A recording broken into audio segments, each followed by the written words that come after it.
Jonathan Offei-Ansah is the founder of the Africa Briefing magazine. He joins us from London.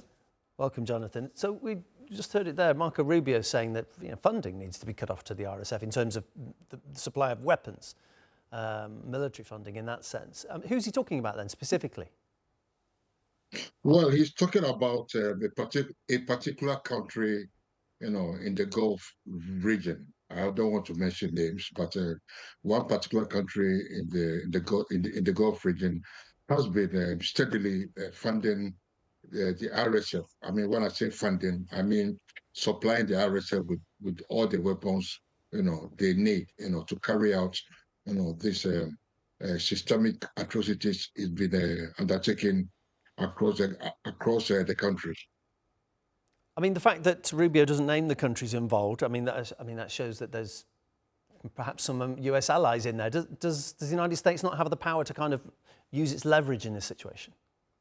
Exactly, yes. I mean, most of the countries in the Gulf, the Gulf region, the major ones are US allies. So I believe that if the US is very keen, to see an end, to these systemic atrocities, it will bring its weight, it will bring its influence to bear upon those countries or that country in the Gulf, to stop supplying RSF with the weapons.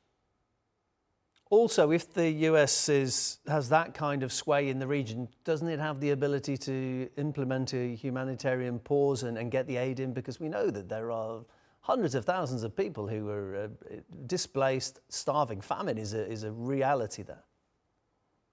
Well, you see, it is one thing that posting a humanitarian pause, a humanitarian ceasefire, and another, the two parties, the two combatants, if I could use that word, the RSF and the Sudanese army actually implemented, creating that humanitarian corridor to allow supplies to get to the affected civilians.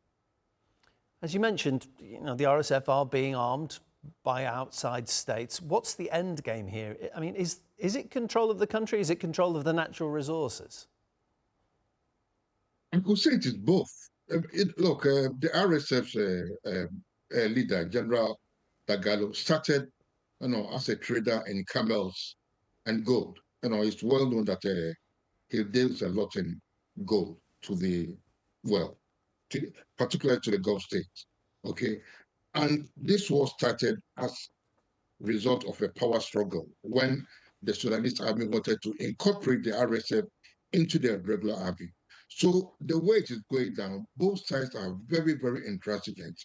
Both General Dagalo and General Bohan, who leads the government, and the Sudanese army, both are very intransigent. So it appears like it could be a war to the finish. Jonathan, thank you for joining us. Jonathan Offei-Ansah, founder of Africa Briefing magazine. Thanks for having me.